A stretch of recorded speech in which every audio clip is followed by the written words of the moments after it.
What's up, everybody, and welcome to episode 2 of our podcast. Welcome to the family. I'm your host, one of your hosts, Brad, aka That Vanguard.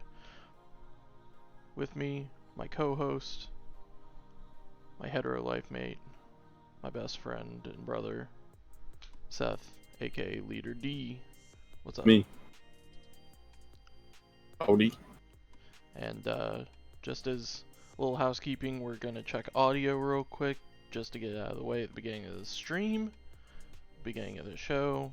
That way I can possibly clip it out or just like it's a real short thing. As always, we're a garbage truck on fire, so bear with us. How's Okay, it sounding? well, through the stream you're a little quiet. I don't know about me. Okay, so my volume is good on the stream. Can you turn yourself up? No, but I can. Well, Like if you go into the let me see here. Hold on. hold on, I've got you. So if you go into like the actual Discord settings, sometimes like you there should be like an output volume thing you can adjust. Yes, I can actually. Hold on. Go ahead and pump that up and tell me when you do, and say something. I turned it up to 170, so 170%. So tell me how that sounds. Testing, 1, 2, testing. Not really a change on the stream. Okay. How about now? Is that any noticeable change? Like barely. Barely. Well, that's something I'll just have to fiddle with, and audio's the hard part of this, so that's something I'll have to I fiddle mean, with. you're better than the first stream, and as long as you don't like turn me all the way down Yeah. like last time, we should be good. How's that? Oh, that's too loud. Wait. How about now? Is that better? I'm not hearing you at all in the stream now. You're not hearing me at all? Like at all? Oh wait, well, hold on.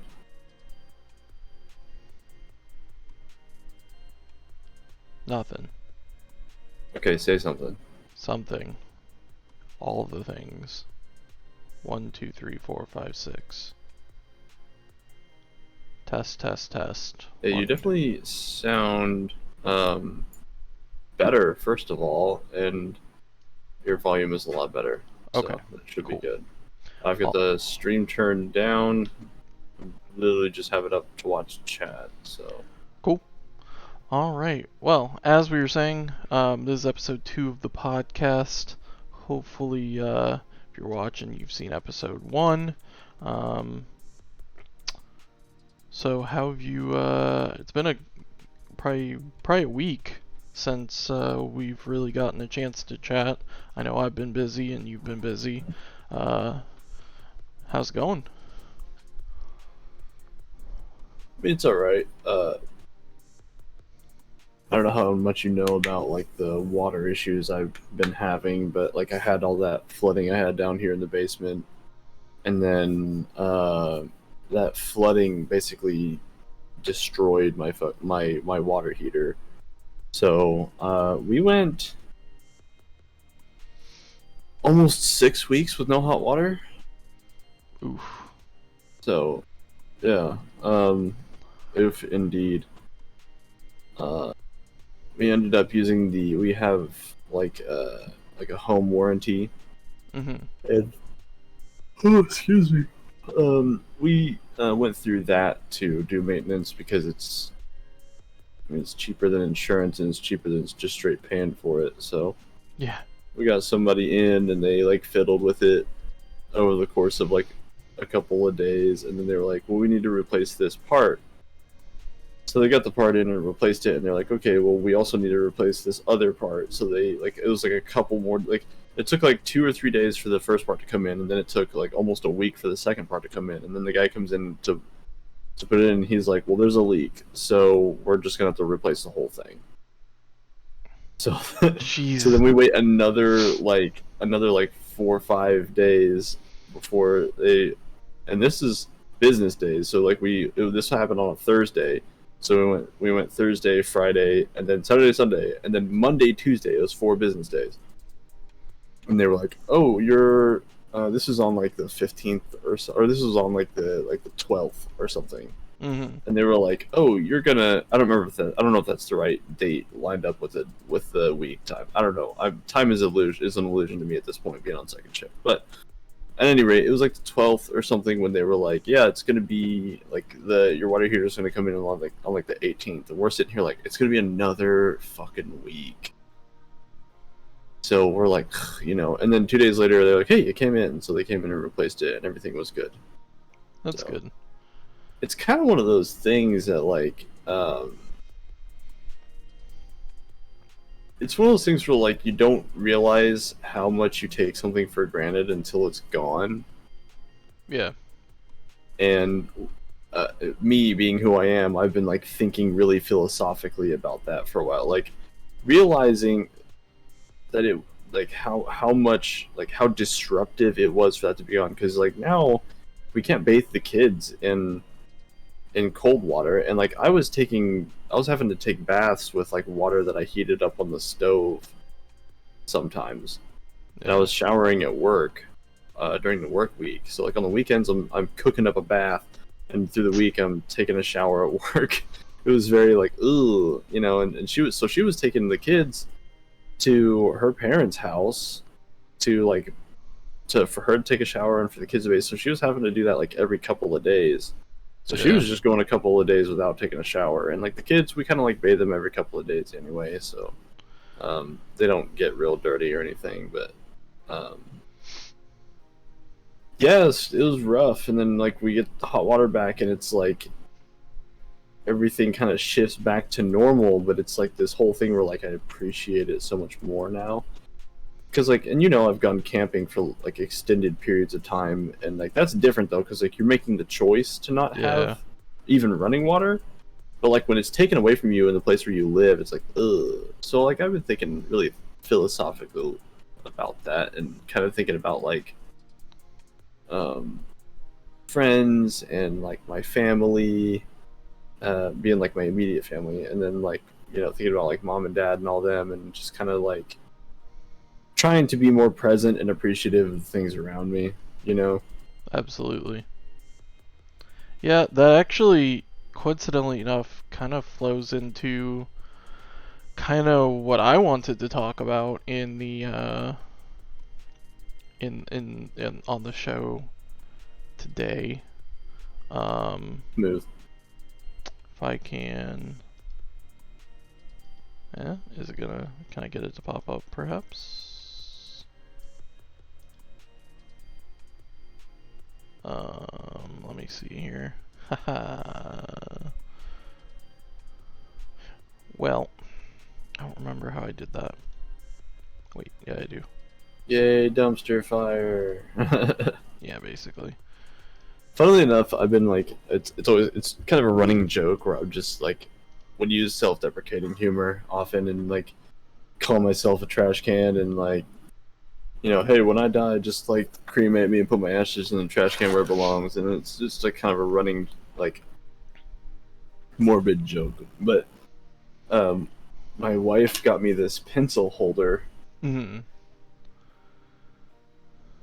and it's a dumpster, and that's falling apart now, but it's a dumpster, and how did that go back? Well, I broke it. It's a dumpster, but it comes with it has these little paper. These are like little paper notes, but it's a dumpster fire. That's awesome. And I just broke I didn't break it, but the lid. It's like actually looks like a dumpster lid. And if you look at the bottom, like if you take the stuff out of it and look in the bottom, it's it's got like trash and stuff in it. That's awesome. So I figured it out, and so what I wanted to talk about is what I have up on the stream in our little article area. Unfortunately, I don't have any other way to make it look any better, but it's something I saw today that kind of struck me as odd, or not odd. Hold on, I'm not really seeing it on the stream on my end. Oh, you're not. Hold on. Let me. There we go. Now you can. Hey, there it is. It's an article here. The article wasn't the specific part. It's just visual aid for what I'm talking about. Are we good? Yeah, go on. Just breaking it more, trying to fix it. We're good. And it made me think, because it's something I hadn't even considered. What's the article? It's pretty small for me. It said the title is Chris Hemsworth receives strong indication of a genetic predisposition to Alzheimer's disease while filming a new show. Basically, what it goes into is the fact that Chris Hemsworth, for everyone out there, you know, Thor, God of Thunder, and whatever, you know, many other things. Thor. Yes. Marvel's Thor and Men in Black International, though I'm sure he prefers to more have us think of Thor. Anyways, he does a show for Disney / National Geographic called Limitless, because he's a big fitness guy, clearly, because he's big and buff and all that. And it's about trying to use health and fitness to prolong living a healthy and fitnessful life. Basically, how far can he stretch his life based on just, you know, being fit and stuff. So he goes over like the fact that, you know, his muscles and what he's eating and all that stuff. And he talks about the fact in episode 5, which is titled Memory, how he has always been so focused on his body and his literal physical health, but he never really thought about putting anything into his brain, the health of his brain, his mental health, you know, things like that. And he did a litany of tests, blood tests, all that, where they had someone, a professional, check through all his genes and his DNA and etc., etc. And it came to find out that he has a genetic disposition, because he has two genetic predisposition, sorry. Because he has two markers when most people only have one, but he has one from each of his parents, that makes it so he is 8 to 10 more times more likely to have Alzheimer's. And it kind of made me think about the fact, you know, talking about, you know, not, you know, appreciating things until they're gone. The idea of like losing your memory. And he quoted something. He was talking about how he was reading a script once, and a quote from it stuck with him, that a character said, if I don't have my memory, then did I ever exist? If no one remembers me, did I ever exist? And it's an interesting... It really got me thinking about, like, I mean, if the memory is the imprint of your life and makes you literally who you are, you know, how much do we really appreciate that in our day-to-day life? And how hard would it be if just tomorrow you were like, nope, no memories, all gone in a flash? Well, I think there's something to be said about the like the personal aspect of it, like the notion of like, okay, how would my life, my personal life as an individual, be affected if I lost my memories? And this notion has been explored a number of times in fiction and nonfiction. Like obviously there's movies like the what's it called with Channing Tatum, The Vow, I think it's called. I believe so. Uh, Where his wife where loses yeah, where memory. his wife loses memory because of a TBI or traumatic brain injury. Um, there's something profound about that on an individual level. However, I would say that humankind is, among many things, characterized by the recording of goings on. Like one of the things that we track in ancient, like prehistoric era, as one of the defining factors of like human intelligence is the notion that that prehistoric people were recording things on cave walls with cave paintings. Mm-hmm. So I think from the inception of us as a species, as Homo sapiens sapiens, or even back to Homo sapiens, um, we have always been obsessed with recording things, and I think that comes from two things. Number one, it comes from the passing on of knowledge, right? Because it's one of the most important thing you can do for the future of the species is continue forward with knowledge gained from previous experiences and mistakes, right?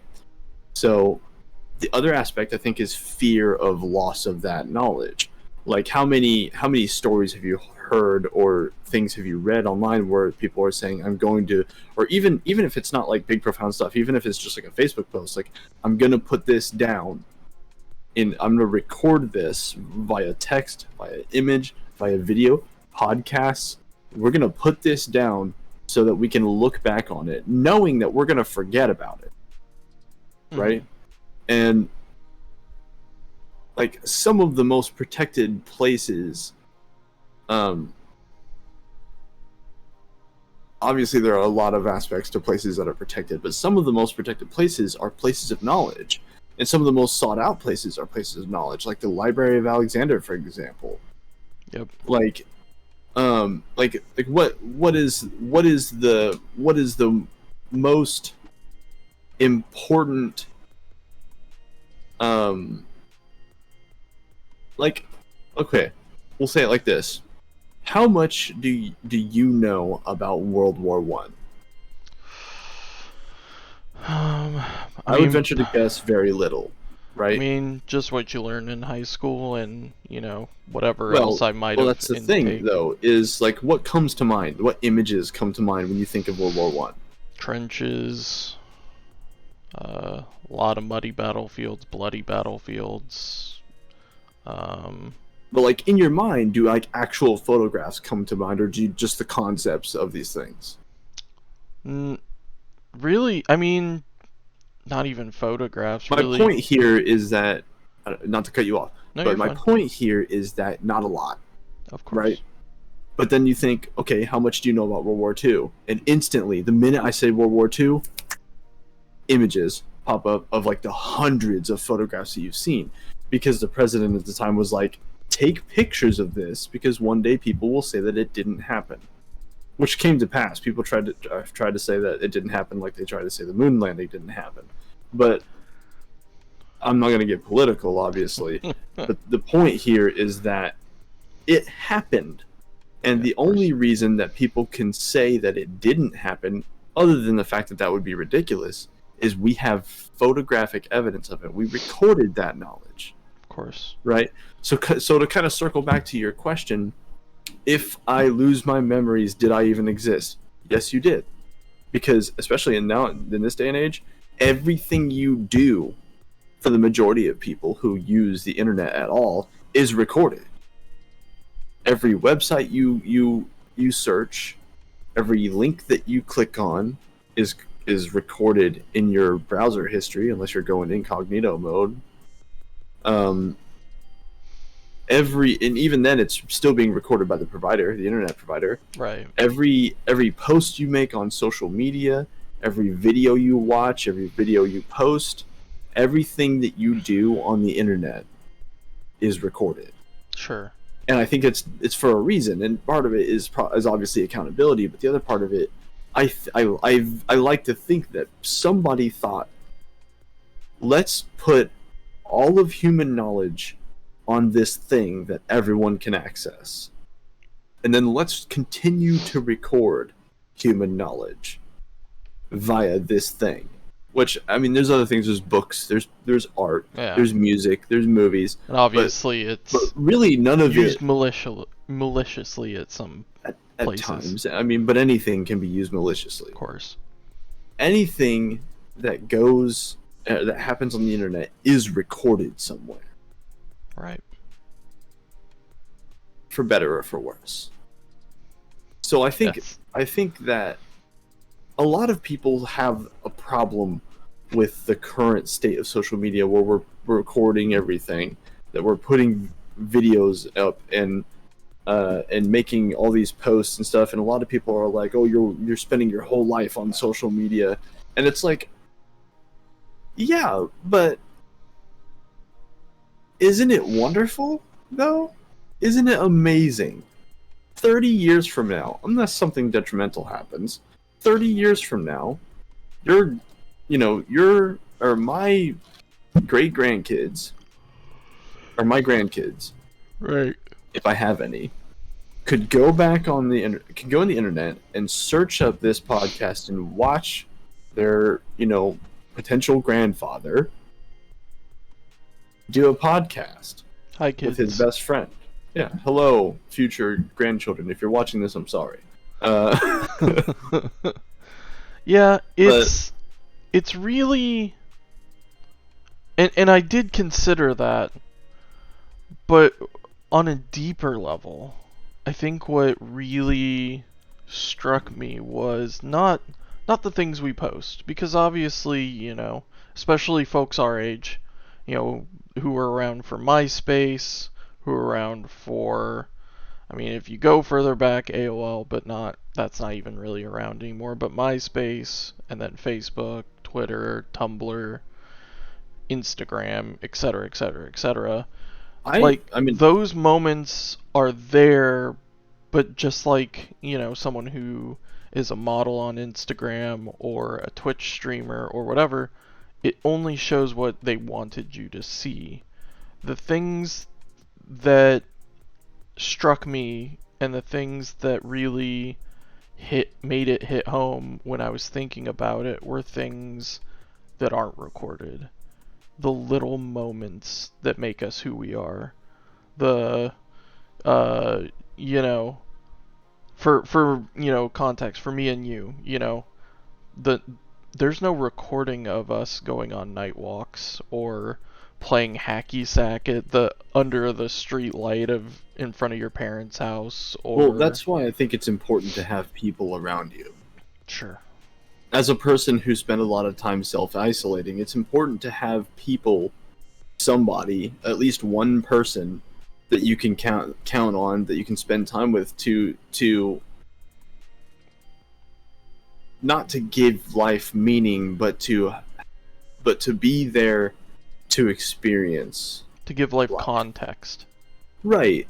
And that's kind of what you're saying here, is kind of why I started off my opinion with, it depends on the context, or it depends on the angle you look at it from. Because it's like, on the individual level, that's a whole thing, but on the on the human scale, everything is recorded, and there is evidence. And even if everyone forgets, even if we get wiped off the planet, and 50,000 years from now, some alien race comes in and combs through our remains, just like we are with the Egyptians. Like, they're not gonna understand everything, but they're gonna try. Sure. And they probably have an easier time than we did with the Egyptians, for sure. Oh, for sure.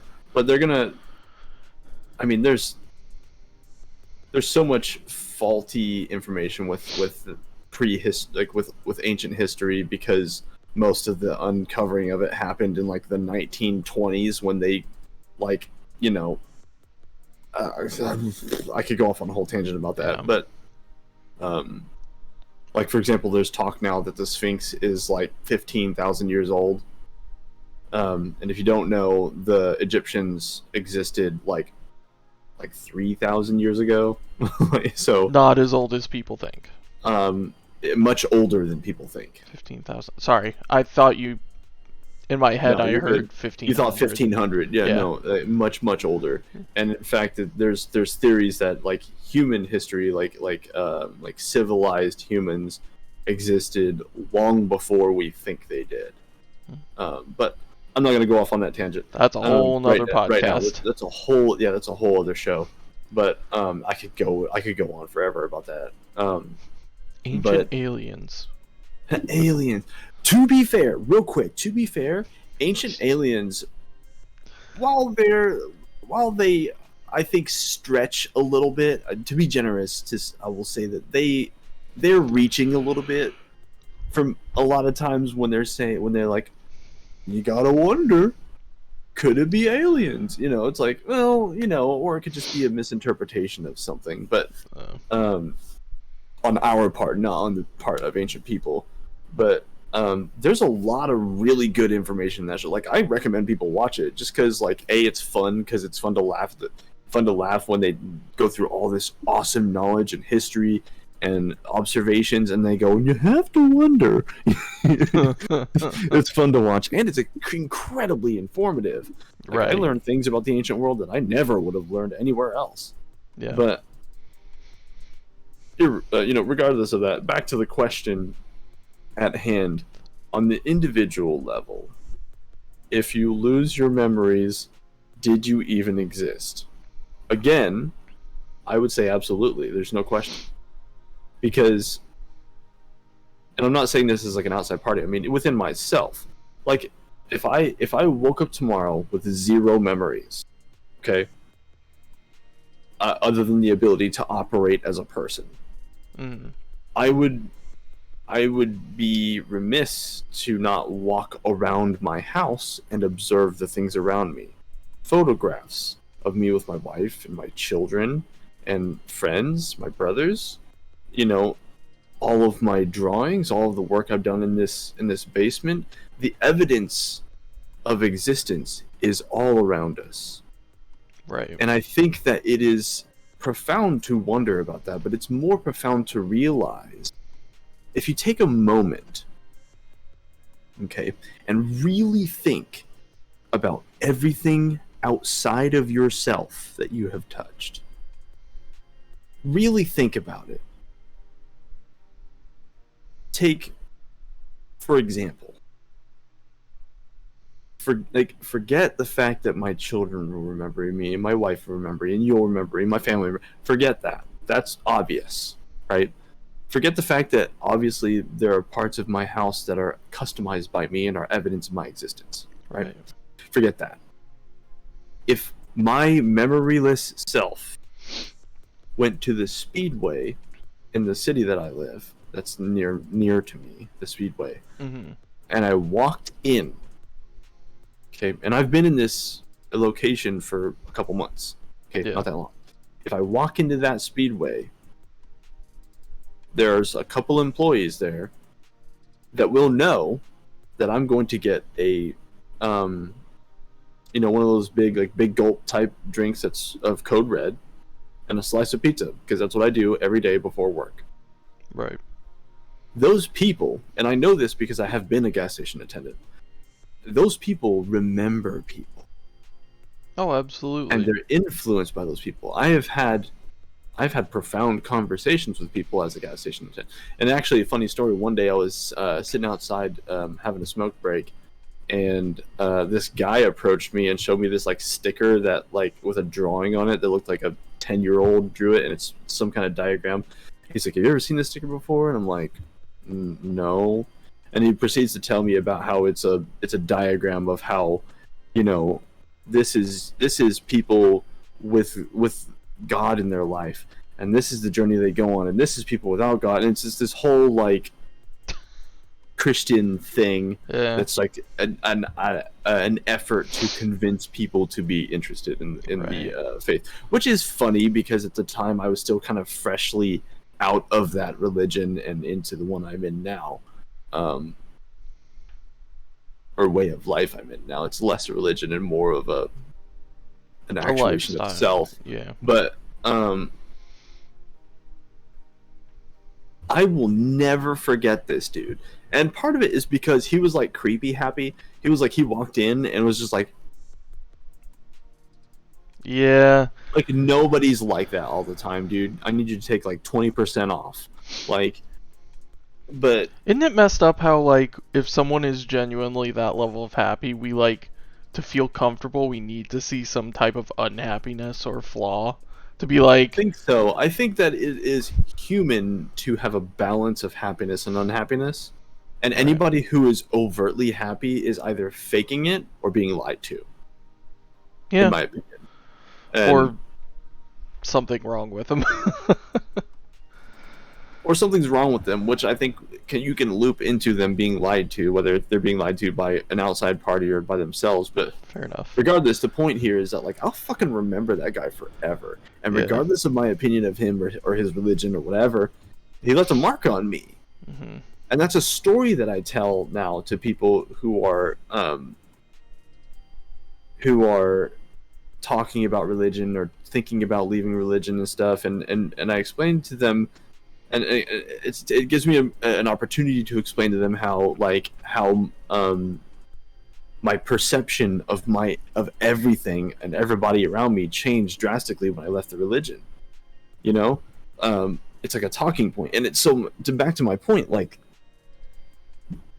whether you wanted it or not, you're in a war with the Cabal. No, whether you sorry, you made a joke and now you lost the thread. Whether you believe it or understand it or notice it or not, you are having an effect. And when I say you, I mean you, you, me, anybody watching the show, the royal you. You are having an effect on people, and you don't even have to interact with them directly. Mm-hmm. If you have, again, the royal you, if you have ever walked into a store or a restaurant or just down the street or at work, excuse me, I'm tired, second shift. If you've ever walked into a place with other people and saw someone and thought a thought about them, that's them affecting you. That stays with you. Whether it's, oh, that this person is pretty, or oh, I like their outfit, or oh, this person's creepy, or oh, I'm gonna stay away from this guy. You know, oh, this is the reason why I carry a gun on me. Whatever it is, that person has had an effect on you, positive or negative. And so I think that it's important when you're thinking about these terrible things, or these notions of like losing memories, or sometimes I have intrusive thoughts about like what would happen if I was not alive for any given reason. Like what would that look like for life for the people around me? When you're thinking about these things, it's important to remember that there are factors that are so outside you and yet still connected to you. Sure. That it would almost be a disservice to those around you and to the world to even ponder the idea of having not existed. Absolutely. And that's kind of the conclusion that I came to, is that, to compare it to, time travel. They always say don't step on outside the line, don't step on a butterfly because it'll have an effect. In a similar fashion, you can't step outside without having an effect. Yeah. And I thought about that, and then I thought even more inward as to who would I be? Who would a person be without those memories. And you think, at least I did, immediately to things such as, well, man, I would be a much more X, Y, or Z person if I didn't have the memory or the baggage of this trauma or this horrible thing that happened or this strife. And but then you have to remember, like, you almost on like a like, man, that would be great, but like also not really, because if there's no separating the bad from the good, whereas, where who would you be if you didn't have, all the good memories and Right. Well, if things you like go that. back and observe that, think about the movie Back to the Future, where like he like makes himself like like filthy rich and something like that, Yeah. and everything else sucks. Like that's the tale as old as time travel story. Right. And on that note, I want to address a couple things you said. I wrote some notes down here. I'm writing notes. We're getting serious. The butterfly effect thing. Stay on the path. I think that is kind of like this age-old human wonder or ponder subject that is being pondered of how far does my influence go? Because everybody wants to be well, most people want to be influential. They want to have an effect on those around them, or that is positive or profound. That's why people go nuts and do crazy things. That's why people like Jeffrey Dahmer happened, and it's also why people like like Martin Luther King happened. Like, what is the effect that I can have as an individual? How far can I reach to enact a change that I think will better the world? And for some people, their view is skewed and they do terrible things. For other people, they do amazing things and impart change in the world. But the whole butterfly effect thing is like, okay, what would happen if we changed just the smallest detail? Right. And I think that actually the movie The Butterfly Effect is a very interesting. I was actually about to say that it's a real, like, for it's a all very its flaws, interesting observation of it. Yeah. Spoilers for The Butterfly Effect. Yeah, right. Spoilers. You can say what you want about Ashton Kutcher or how the movie was done. There's a lot of really, I would say, complex subjects in it, such that I would recommend that adults watch it, not really for kids or minors. But you do you, whatever. I'm not going to tell you what to do, but there are parts of that movie that really make you think, and it's like there's a part where it feels like he like the main character has everything he wants, like he has the girlfriend he wants, and he's in college, and there's just like this one thing is his one friend that's been his constant in his like present life, like isn't his friend in this world where he has everything else he wants. And it's like, it's kind of a lesson, in my opinion, of what you just said. You cannot have the good, and like you can't have your cake and eat it too. Yep. Like you can only have so much, and I think furthermore, you should be thankful for what you do have. Yes. I think it's an interesting thing too, that I think a lot of people, it's either you learn it and you can realize it, or it's something that takes someone a really long time to realize that the bad memories, the trauma, all that, while it sucks and no one should have to go through a lot of the traumas that people go through, if you trace back who you are as a person and why, you may be a super empathetic person or a super caring person, or, someone who wants to take care of people, or X, Y, or Z thing. because of that thing that happened that was bad. Yeah, and it's something that I've gone into with myself, and it's part of what helped me get to the place I'm at now, is realizing that, man, that stuff really sucked. It Yeah. sucked so much, but ultimately I am who I am today, and I'm empathetic, and I care about people and all that, and without those traumas or baggage or, bad memories, etc., whatever you want to call them, Yeah. I wouldn't be that person, because I wouldn't have learned those lessons. I wouldn't have experienced the thing I needed to experience to realize, man, I don't I went through this horrible thing. I want to make sure I am understanding, and I really, truly, deeply put myself in other people's shoes, and are understanding of what they're going through, because, man, you never know. Yeah. Well, I'll take it a step further than that, even. And we'll go into a little bit of detail here. Um, when for those listening that don't know, when we were young in like high school, uh, a close friend of both of us, a little bit more, um, And something more close here. to romantic for me. Um, this girl passed away, and it hit us both pretty hard, but it really ruined me.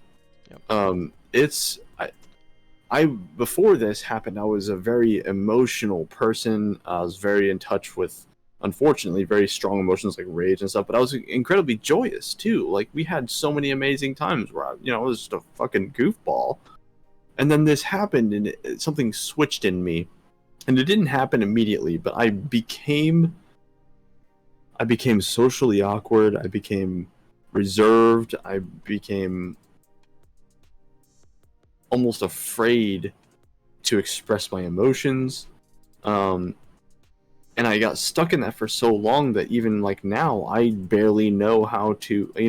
I'm currently, like, my mental health journey right now is I'm amidst, and I'm in a good place right now, but I'm amidst the process of recognizing, understanding, and expressing my emotions effectively, and in a way that doesn't inconvenience everyone around me. Not being extra, but also being observant of myself, and putting my personal needs and emotions and state of mind as a priority.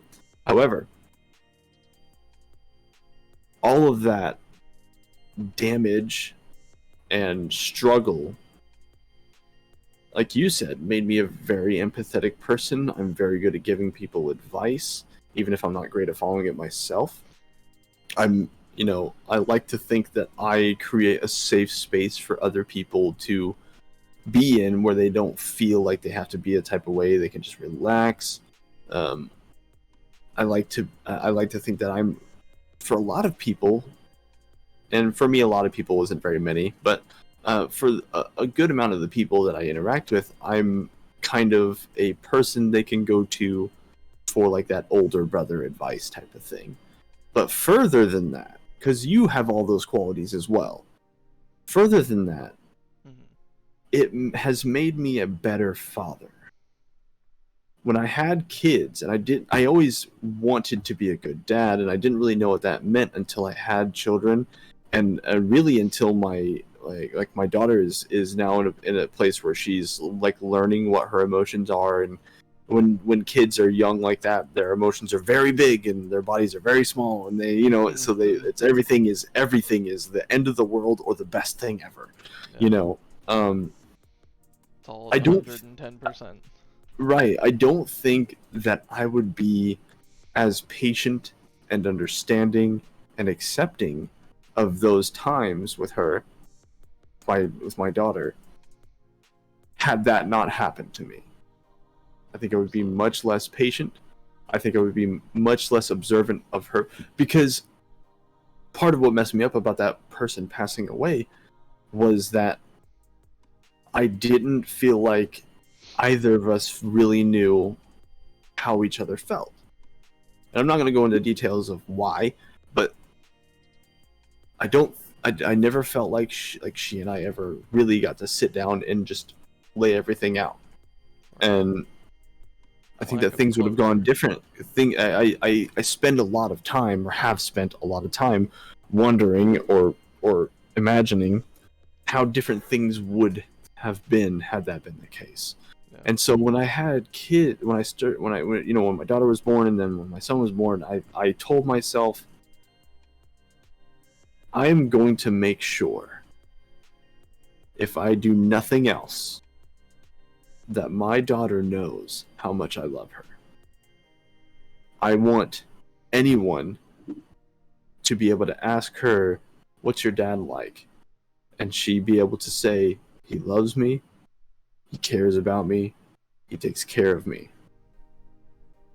And if I need anything, I can go to him." And I want my son to be the same way. And the only way to do that is to exercise acceptance, patience, empathy, and some level of emotional intelligence.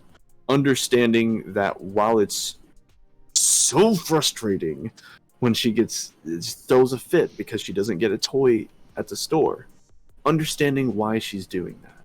Yeah. First, before getting frustrated. Kneeling down to her level and saying, "Listen, I understand that, this is incredibly, a bad time for you. I understand that you're very upset, and I want you to know that it's okay that you're upset." And then proceed with the correction. It's not okay for you to act this way anywhere, let alone in public. It's not okay for you to expect to get something every time we go to the store. That being said, maybe next time, if circumstances are different, or maybe you're very, very good, we will be able to get you something. This is not the last store trip. And I've always made a point to explain everything to my kids, because I always hated the... Because I said so. Yeah, that's the worst fucking phrase. And I hear people justify it by saying, like, "Oh, well, that's what I say because I don't have time, or I'm too tired. Being a parent is hard." Yes, being a parent is hard. Absolutely. It's the hardest thing that you'll ever do. It's the hardest thing you'll ever love to do.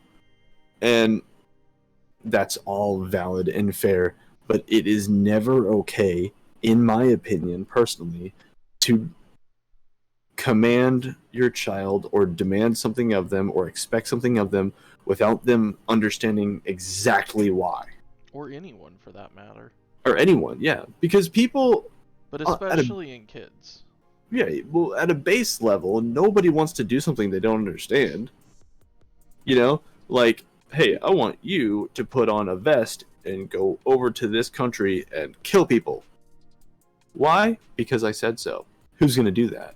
Nobody. Right. Everyone who's ever joined the military as a way to go to war has done it with an understanding of why they're doing it. Right. And whether or not what the government tells you is actually the full and honest, complete truth is irrelevant. The point is, the person in their mind knows why they're doing it, whether it's personal or political or otherwise. Right. I think too, a big and obviously I don't have kids. I did help raise my siblings, which is a lesser, but Well, your siblings were a lot younger than you, so I think you have a taste of what it's like. I wouldn't say that you're unknowledgeable about this subject. But I think, even for me personally, when I got told because I said so, it just felt like a dismissal. It didn't feel like an answer. It felt like being told to shut up. And I think even deeper, especially with kids, saying "because I said so" just absolutely stifles their curiosity and their want to learn. If a kid asks you something and you say "because I said so," or don't give them an answer, or give them just a cop out to get them to do the thing and shut up, it's you do it enough, they're just gonna stop asking questions. They're gonna stop being curious, because clearly it doesn't matter. It's easier for them to just go, okay, whatever, and do the Right. thing, and then they don't care what the why is anymore. Well, the thing is it's all about how you communicate what you're trying to communicate, right? Because what are you saying? What are you really saying when you say "because I said so"? You're saying, "I don't want to take the time to explain this to you. I want you to just complete the task and move on," right? So, how do you say that effectively to a child or to a person, even just anybody? Yeah. You know, hey, go put this thing in that container. Why? Right now, I just want you to do the thing. We can talk about why later, but right now, for the sake of my emotional state and efficiency of the household, I need you to just go do this Right. while I complete this. Like I never say, I try my best, and I'm not perfect, but I try my best not to ever just brush her aside, because well, like I should say her name on the internet, but irrelevant. My daughter will ask questions, and every kid will, and she'll be like, why do that, or she'll be like, most of the time she's good and good about things and just does things, and then she'll ask why after, but that's because I've instilled that in her. But like in the beginning, it was like why do I do that? And it's like, uh, you know, uh, well, maybe right now, let me just finish this thing that I'm doing, and I'll explain it later. Just remind me, because Right. they're not gonna forget. You know what I mean? And even if if it's an adult person, like, hey, I need you to go do this task. What's this task for? Um, it's for a thing that's like higher up and more important to the overall mission. If you could just complete the task for me for the sake of efficiency, we can go over why later. Right. And I agree. I do that with like my younger sister, who I spend a lot of time with. We'll be doing cleaning or doing X, Y, or Z thing, and I'll say, hey, while I'm doing this, can you do that? Or I'll say, hey, do it this way or whatever, and she'll be like, okay, well, why? Or why do I need to do it now? Or X, Y, or Z question. And I'll be like, well, just do it real quick, and I'll explain to you in a second. Hold on.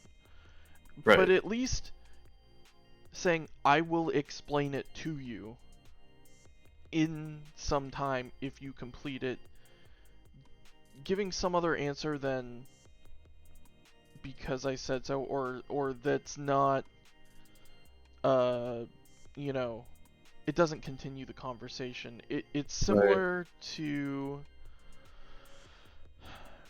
retail, in the sense that one thing they teach you in retail is when you go to sell something to someone, um, don't ask, is this what you need?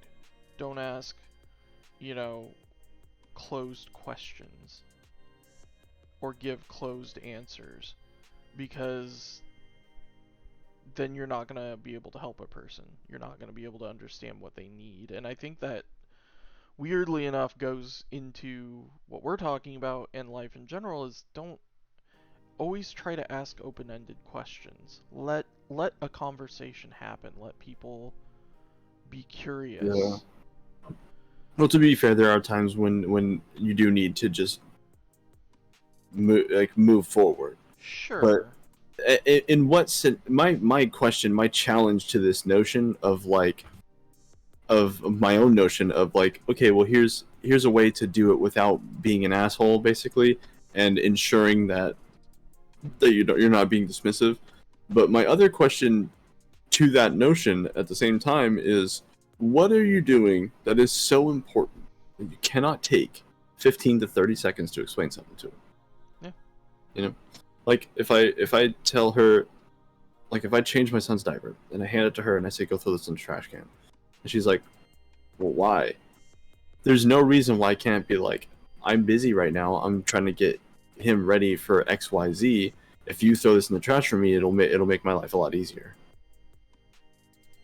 Yeah. Like, that's 10 seconds of dialogue that will immediately satisfy. You know, and like it's like at work, like when I train people, Mhm. I always give context. But if they come to me with a question like a lot of times it's like I'll set them on a task and then I'll go do with another thing. Like I'm kind of in the process of like long-term training a guy right now, and there's a lot of moving parts at the job that I do. So often he will come to me and be like, "Why do you do that?"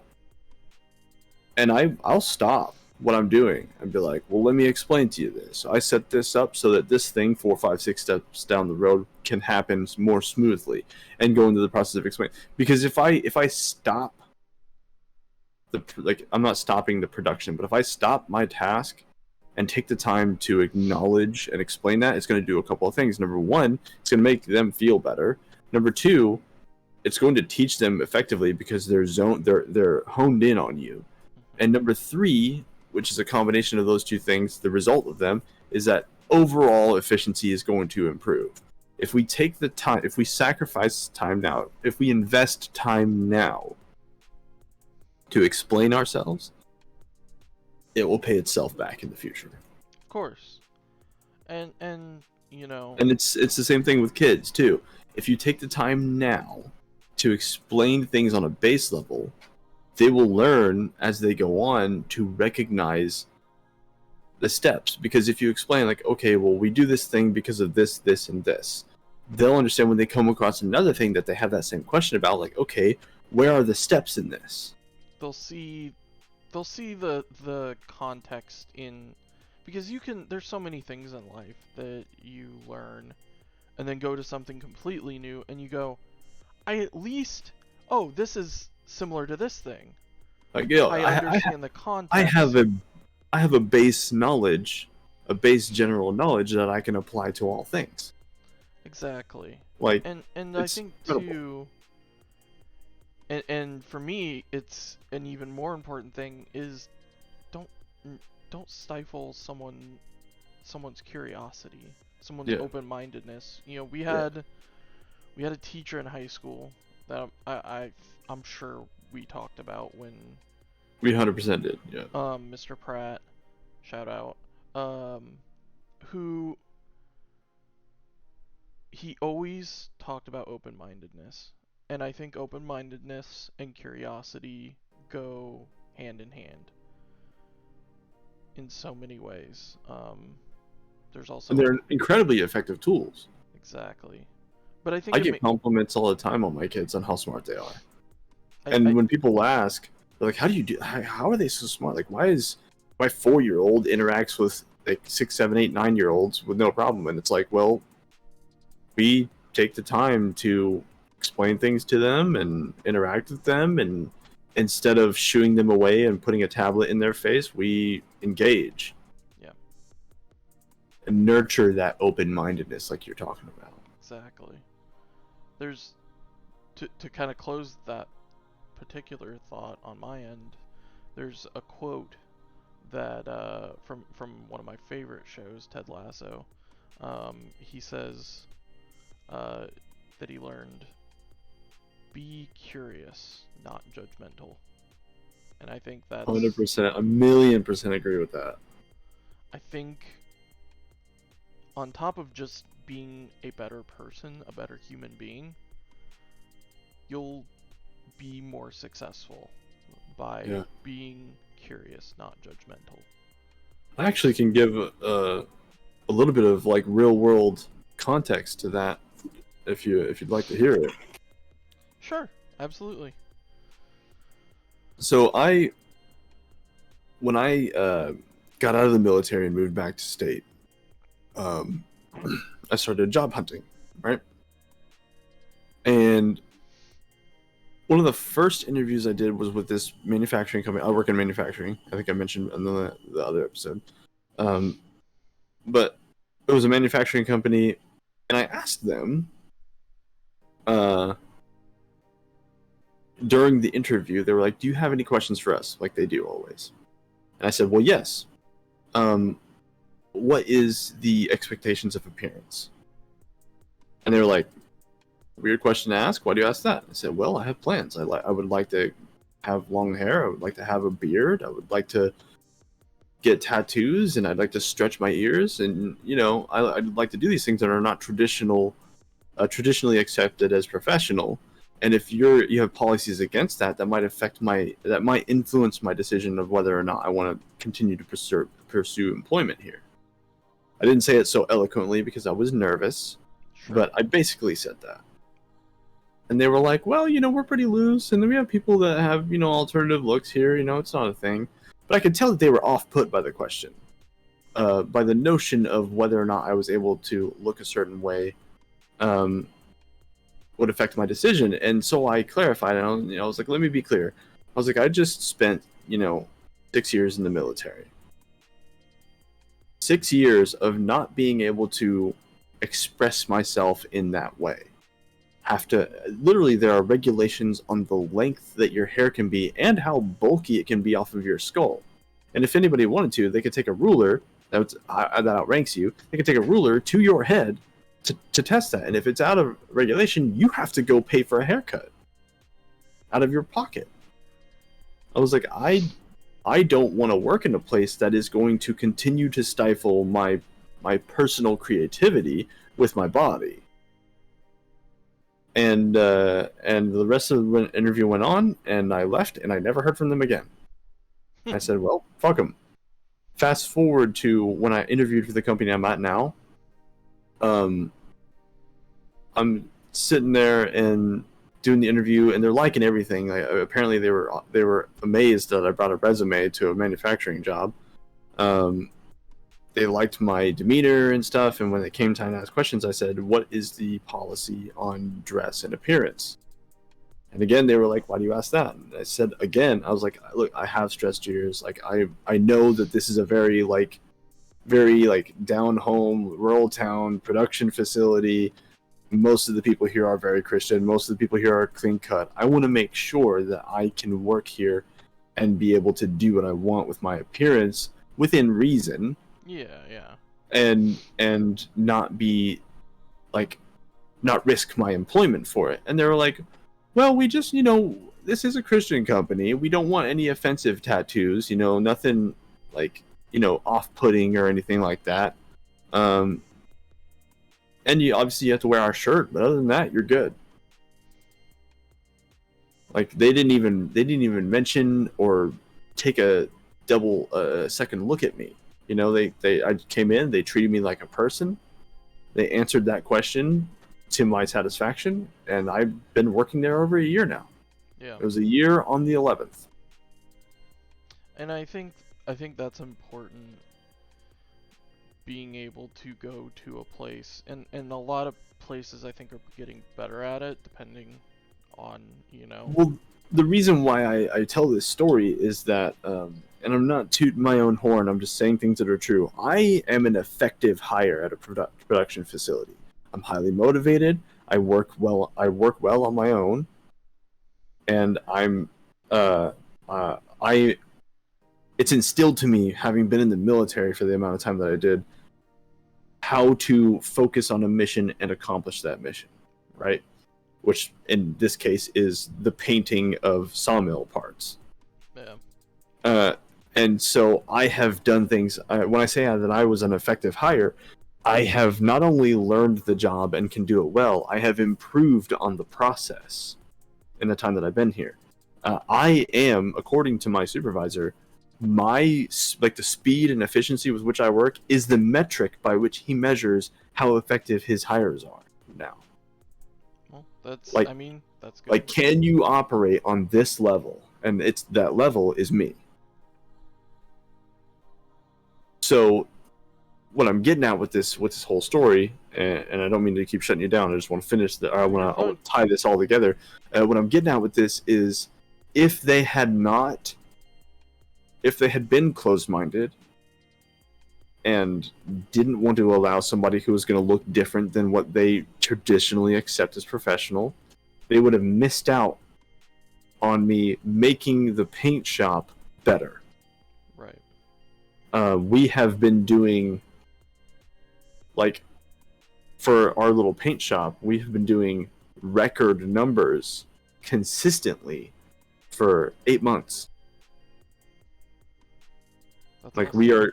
we're consistently going 5 to 10% higher than the goal number consistently for 8 months, such that when we dip to, so like the goal is 1 part per person per hour, right? And we get a little graph. So like if we hit 1, then we're good. If we hit like 0.93, then we're like a little bit under, but we're still good, right? So like we've been going so much higher over that. Like we hit 1.25 at one point and held that for like a week. So like now, if we dip down to like 0.98, which normally would have been like good week or good night, guys. Now if we dip to that, the supervisor's like, what's going on? Because he's so used to our level being at that, and I set a new standard. Right. I'm gonna toot my own horn here. I am a huge part of why that's the case, because I do the work of 3 people by myself. Right. And they would have missed out on that. Like, closed-mindedness in favor of judgment will do nothing but harm you. Absolutely. And I think that's super key in not just like, you made a good point with, hiring and career-wise and all that, but like... Right. I want to make it a point that was relatable to people, No, absolutely. I think it's, it's important even in like relationships.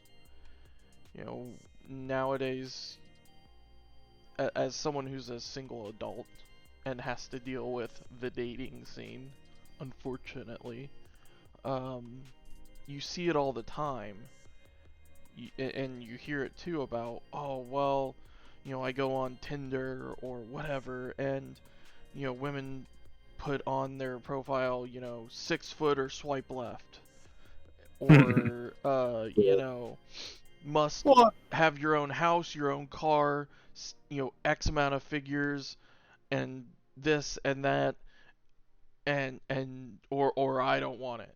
And it's like, okay, well, but you're setting, and guys are the same. I just know from what I'm looking at. But hold on. But okay.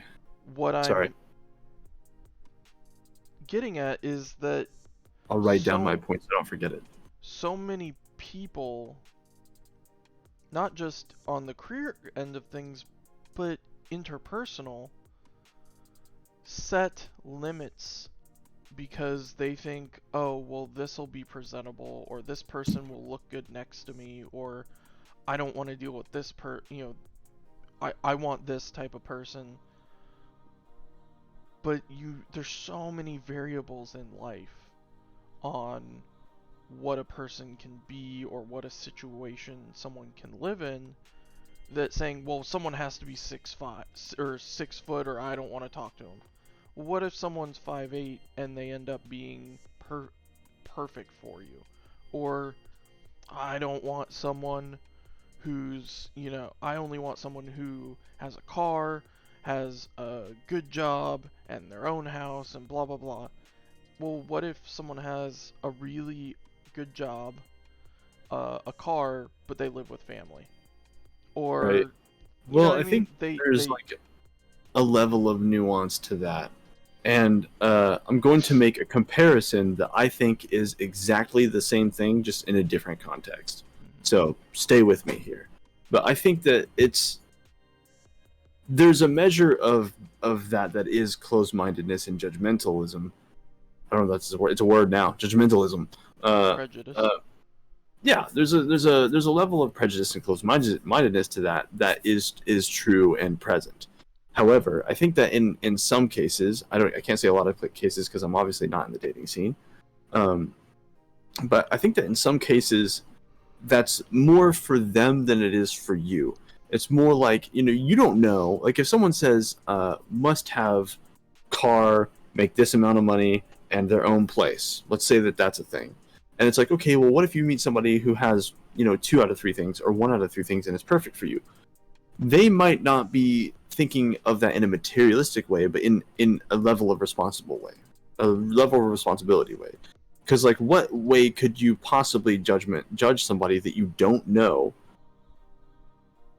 How could you possibly judge how responsible they may or may not be? Other than like, do you have a steady job? Do you have a car that you maintain and can keep gas in? Do you have a place that you live in that you don't have to rely on other people? You know? Sure. So I think that it's a question of like while your point is valid, you also got to think about the other person's perspective as well. And it's the same thing, in my opinion, as LFGs. Like, you remember the days of Destiny LFGs where it was like must have Gjallarhorn. Why? Right? And the reason is because having that tool or having that feature about yourself or having that gun for that game is going to make you the best fit for the team, is going to make you the most effective member of that grouping. Sure. Right? So I think that in a lot of cases is about closed-mindedness. Like some of these girls out here just, want a tall, dark, and handsome man that that watches Andrew Tate every night before they go to sleep, and they beat off to it, and like. and don't get me wrong. Whatever, but I will say that Andrew Tate does have a lot of valid points, but it's just like covered by this weird macho thing that isn't necessary. But we'll agree to disagree. I think that. Well, let's talk about that for a second. I think I've made my point here. I think we've touched on something like this before. I think a big thing that we can all work on about being open-minded is finding things in the people we disagree with that we can agree with. Because you can't have a conversation with somebody and get to an idea or solve a problem if you are unwilling to accept that a person you disagree with has any aspects that you can agree with. Like, I don't agree with the way that, since we talked about it, since I mentioned him, Andrew Tate lives his life and views the world. But I think that some of the things that he says in the vein of like, are you the best version of yourself that you can be, have merit. He does it in a really like misogynistic asshole type of way, but when you really look at the core of some of the things he's saying, he's got a point. Like, one of the things he says to people is what are you doing? Like, what are you doing for the world? Like, what are you doing to make yourself like an effective member of society or an effective version of yourself? Sure. And his way of going about it is abrasive and not really a good way to go about it for a lot of people. But for a lot of people it is. A lot of people, clearly he's pretty popular for some reason. So I think that goes to the core of what he's saying. It makes you think, what am I doing? What am I contributing? And I think that anyone can ask themselves that question. Sure. I will say, though, you can get that similar question of introspectiveness or, hey, what are you, take a look at what you're doing. Are you helping society? Are you being a functioning member, etc., etc., etc.? You can get that from someone less toxic. That's true. That's true. And to say I agree with he's clearly popular. Well, sure. And I'm not going to get political, so I'm not going to name names. But clearly we can think of people in recent history who you could go, well, but he's clearly popular. Well, sure. There's certain people who are clearly popular that filled, Capitol buildings, but that doesn't mean that they're right. I mean, Hitler was insanely popular. I'm not saying popularity is a measure of whether or not you have good aspects. What I'm saying is, just because you can get your source of self-introspection from a better source doesn't mean that it doesn't exist in Andrew Tate's content. Sure. I guess we're talking about two different things then. Because, sure, yes, he absolutely, Well, this is just an exercise in open-mindedness is all I'm trying to do. Of course. And I haven't watched a lot of his videos because he just I refuse to support it. But I have, You know what I scrolling do? through TikTok, I've seen the videos, the I clips, and I go, yeah, I see what you're getting at with that comment. I think I you're a fucking I like fool for watch saying it other that way. people's I like watch other people's coverage of these things so that it's not directly supporting them. like That's like the only thing fair. I know anything the only reason I know anything about Andrew Tate is because I watched like a couple of like a number of a couple other creators, but like for the sake of example, at the top of my head, I watched Asmongold's coverage of the Piers Morgan interview that Tate did. Hmm. So it's like I'm watching Asmongold's video and supporting Asmongold, but I'm also learning about this guy. Fair. And I kind of do a similar thing. I watched.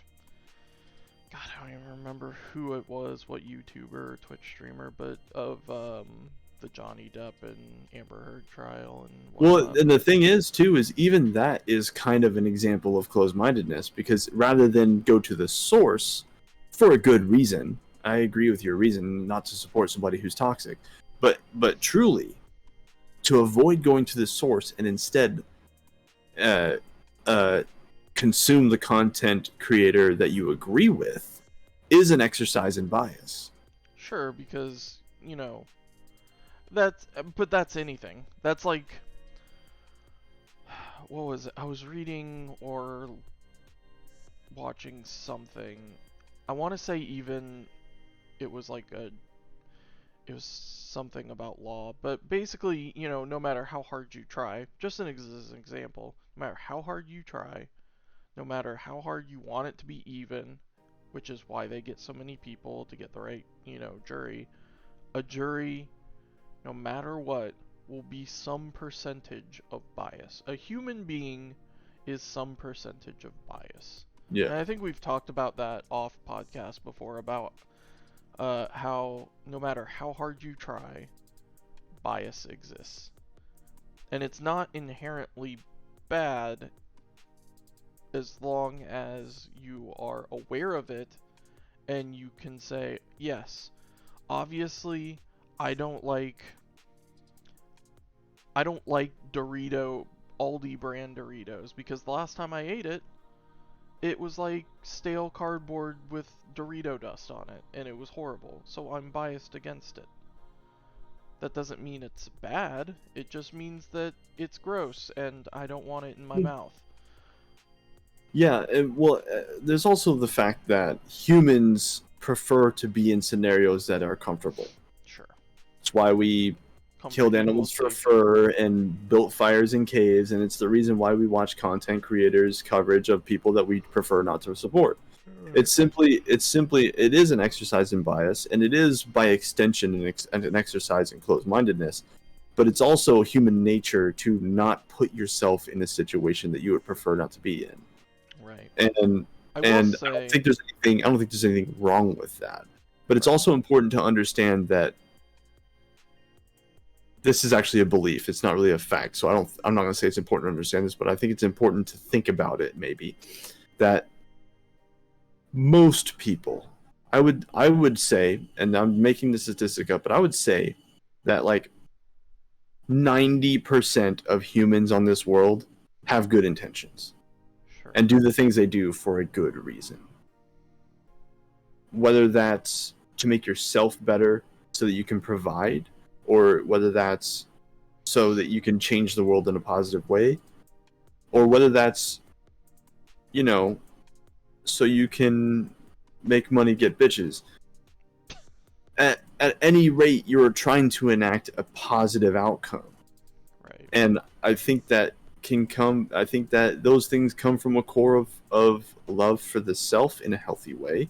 Sometimes it goes unhealthy, but I think most of the time there's good intentions. Andrew Tate is obviously kind of a misogynistic asshole, but his mission, as he's stated, and as I would say you could observe by his content, is to try and make more young men rich, successful, have the girl they want.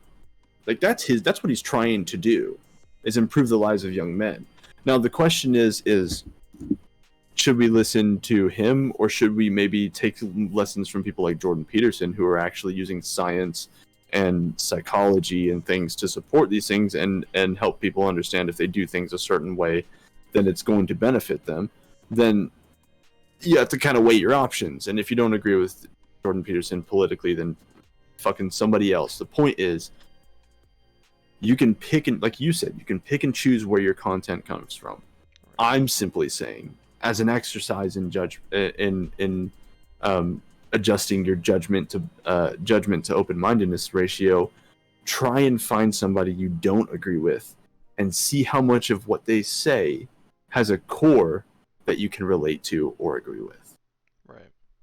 It will make you a better person. And that's, we're using a lot of content creators, famous people, etc., as examples, but that's something you can do just in your day-to-day life. Yeah, there's something 100%. that I had to learn, and I think everybody does at some point in their life, is that no matter where you go to school, if you're younger, or work when you're, an adult, no matter where your situation leads you, most likely 99.99% of the time, there's gonna be someone you don't get along with or agree with. Yeah. And it's going to be at your workplace, it's going to be at school, it's going to be a place that you frequent, because no one in a place that you don't frequent is going to matter to you. And that's fine. It's going to be that way. But I think it's good to try to understand that person and understand why they are the way they are, and try to find some level of common ground, because it'll just make your life easier at your place of business or school or whatever in your life. It's easier to make peace than war in the long run.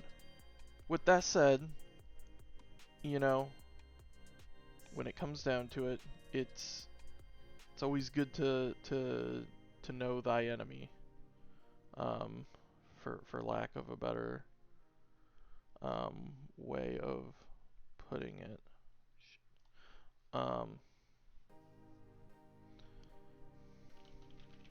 Whoops.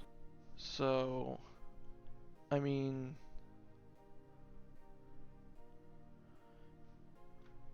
I think that's important as well. But I think to wrap up, because we're kind of starting to get near the end here. Yeah, there. That's what I was trying to be subtly messaging you. Well, I was looking at the time anyways. We usually go about hour and a half. I think an hour and a half, good length. Stay open-minded, and I think that at least 2 out of 2 so far has been what we come down to, is stay open-minded, be curious, not judgmental. Do your best to understand the world around you rather than make assumptions. That's always been a thing with me, and you can attest to that, because that's the kind of the assuming thing has always been a theme that I've kind of tried to hit you with. Like, do your best to, rather than make an assumption about a thing, understand the thing, make a rational decision, and also understand why you jumped to that assumption. Sure. Because I think Go ahead. Well, I was just going to say self-introspection, understanding of the self, and understanding why you make decisions the way you make them is the first step to making better decisions. Absolutely. And I think too, that all goes into learning. Learning. Whether it's learning about yourself, learning about the person, Jerry down the hall that you just can't fucking stand. I think that's kind of our core message, honestly, is stay learning. Yes. Or at least so far. I don't know. Next time we might talk about butt plugs. I don't know. But down as a topic. and Butt plugs, should they glow? We'll think about that one for the next one. And you know, empathy, not sympathy, because that's a whole nother topic we can get into, but empathy will help you understand not just the world around you, but yourself. And Yeah. if you can put yourself in as many different shoes as possible, you will be a more caring and You'll just be better for it. More at peace person. Just all aspects, being able to understand other people and operate in a way that is guided by that understanding will make you just a better person in general. It'll make you more effective in what you do. It'll make you make better decisions about what to do and what not to do, and it'll strengthen the ties that bind you. Absolutely. Every time, 100%. Absolutely. Since my recent, like within the last 3 or 4 years of really digging in on this and really trying to be introspective and understand myself and express myself effectively has exponentially strengthened my ties to the people that I'm tied to. Yes. Every time. And I think that's why we're so close, is because we've spent, you know, God, I wish there was a real life like stats that we could look at, because I bet the number is in the weeks and weeks and weeks at this point. But you know, just stay learning, stay open-minded, stay curious, cherish the things that you least expect, which is interesting we're talking about considering Thanksgiving's coming right up. There's a whole cultural aspect to that holiday that is another question, but sure, but the idea of being core thankful, of the current notion of being thankful and reflecting on what you have and what life could be if you didn't have it is important. Yes. Whether it's your memories or hot water. Yeah. Fucking, that's what I'm gonna say when they go around the table and be like, "I'm thankful for my water heater." Oh, jeez. But yeah, so that. Also, I'm getting a haircut tomorrow, so I'm gonna look different. Hell yeah, I got one recently. I think I'm gonna donate. Like, I think I'm gonna chop my hair off and donate. Shit. Yeah, it's gonna be real. Working on this for 3 years. I'll have to see if I can dig up a photo of us from high school when the last time you were Shaggy. I was gonna say buzzed. Oh yeah, when I buzzed my hair right before we went over to I think it was your dad's house. Yeah. We went all those years ago. Just cut all my fucking hair off. Well, I don't think I'm gonna do that. I think I'm actually gonna get like a haircut, but I'm like, what kind of haircut is gonna depend on how long your hair has to be to donate. So, right. But so I think that'll wrap it though. So, thank you for watching, and listening. If you're out there watching and listening, anything you wanna end with? Yeah, you know, it's been fun. We do these conversations for us, but ultimately they're also for you. And I'll just say it again: stay learning. Absolutely. Well, hopefully next Friday, we'll be here doing the damn thing again. So we'll see you then, and until then, it's a pleasure to serve you. And welcome to the family.